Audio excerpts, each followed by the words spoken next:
तालिबात, उम्मीद है आप सब खैरियत से होंगी और जो है आप लोग बाकायदगी से अपने लेक्चर को सुन रहे होंगे और होमवर्क कर भी रहे होंगे और साथ साथ उनको याद भी कर रहे होंगे। ठीक है, आज हम अपना लेक्चर नंबर 10 की तरफ मूव करते हैं। लेक्चर नंबर 10 यूनिट हमारा कौन सा है? Sensitivity in living organisms. ठीक, सेंसिटिविटी इन लिविंग ऑर्गेनिजम्स में हमने सेंसिटिविटी या कोऑर्डिनेशन पे जिन दो सिस्टम्स को डिटेल में डिस्कस किया था वो कौन कौन से सिस्टम्स थे जी? एक था एंडोक्राइन सिस्टम और दूसरा था आपका नर्वस सिस्टम। ठीक, एंडोक्राइन सिस्टम में हमने एंडोक्राइन ग्लैंड्स को पढ़ा था, एंडोक्राइन ग्लैंड्स के फंक्शंस देखे थे। फिर हम उसके बाद नर्वस सिस्टम पे आए थे। नर्वस सिस्टम में हमने पार्ट्स ऑफ नर्वस सिस्टम को देखा था और उनके भी मजीद सब डिविजन्स को देखा था। ठीक है, यानी हमने डिटेल से ये सारे सिस्टम्स पढ़े। अब हम इन सिस्टम से रिलेटेड जो एक्शंस हैं उनको डिस्कस करने जा रहे हैं। मैंने आपको कल भी कहा था कि कुछ नई टर्म्स आपके पास आई हैं, वॉलेंट्री एक्शन, इनवॉलेंट्री एक्शन, तो इनको हम अगली क्लास में पढ़ेंगे। तो आज हम इनको डिस्कस करने जा रहे हैं कि ये सिस्टम्स जो एक्शन परफॉर्म करते हैं वो कौन कौन से होते हैं।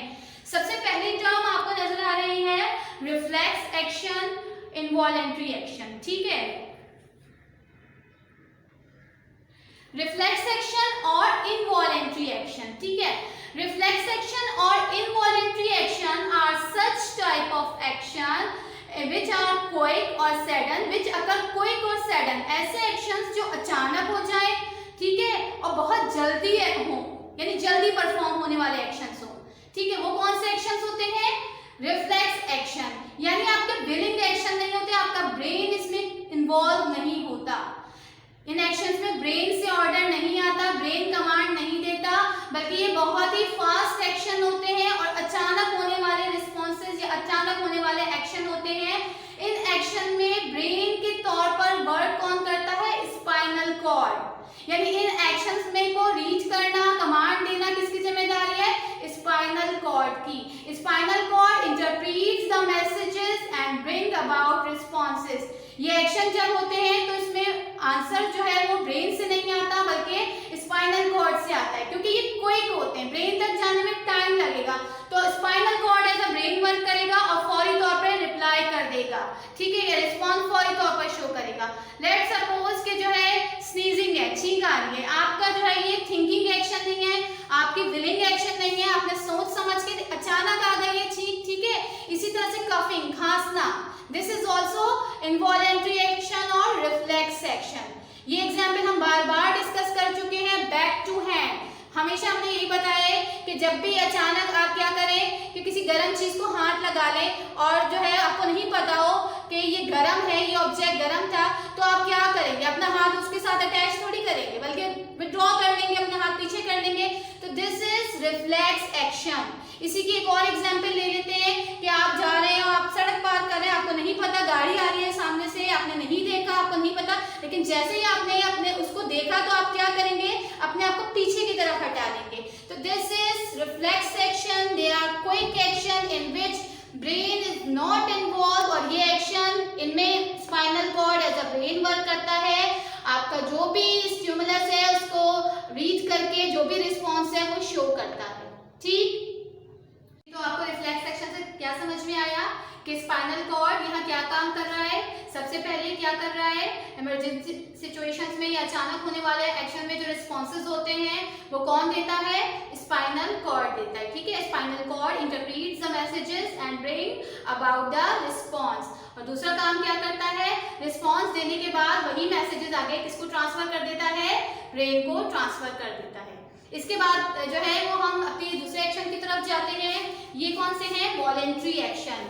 जब हमने ब्रेन पढ़ा था तो उस वक्त ये वाली टर्म आपको नजर भी आई थी और मैंने आपको कहा था कि मैं आपको बाद में एक्सप्लेन करूंगी।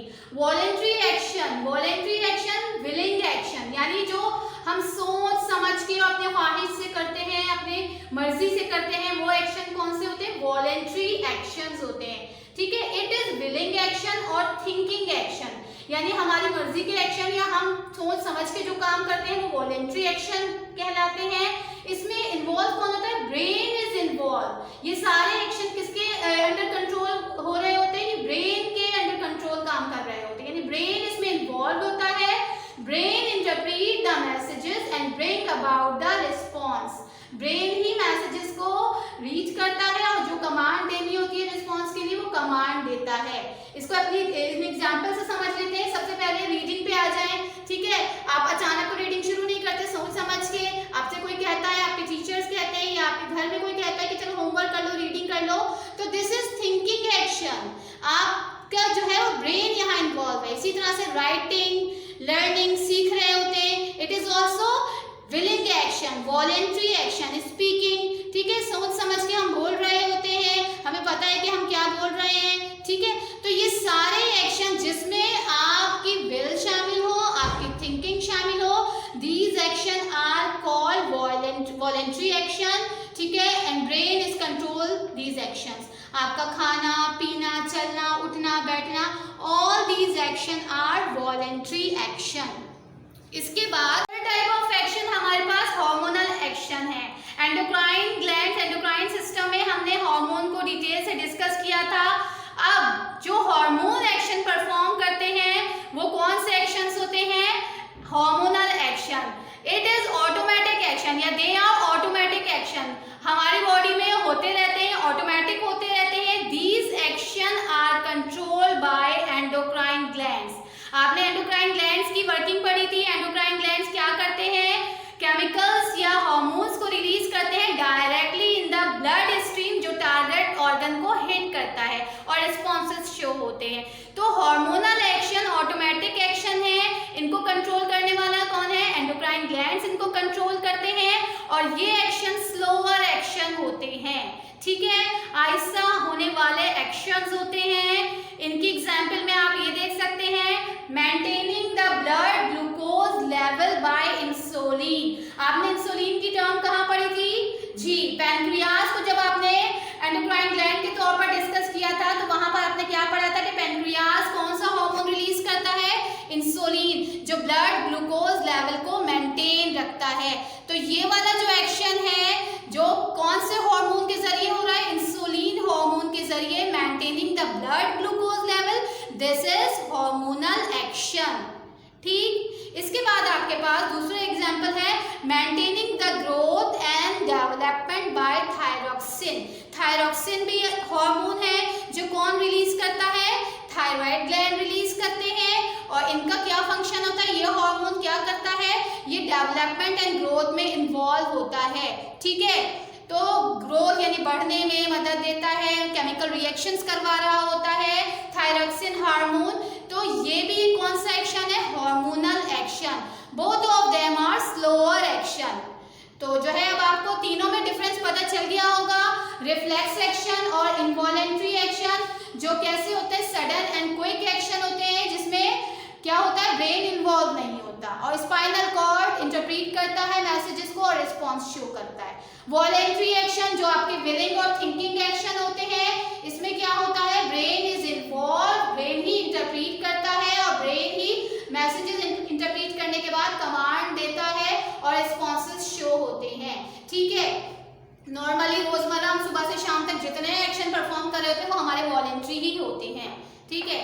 इसके बाद हार्मोनल एक्शन जो ऑटोमेटिक एक्शंस होते हैं, जो कौन कंट्रोल करता है? एंडोक्राइन ग्लैंड कंट्रोल करते हैं। और ये हार्मोन्स होते क्या है? केमिकल मैसेंजर्स होते हैं जो डायरेक्टली ब्लड में शामिल होते हैं। इनके एक्शन स्लोअर होते हैं। उम्मीद है ये दोनों सिस्टम्स अच्छी तरह आपको समझ में भी आए होंगे और अब इनके जो एक्शंस आपने पढ़े वो भी आपको बहुत अच्छी तरह समझ में आ गए होंगे।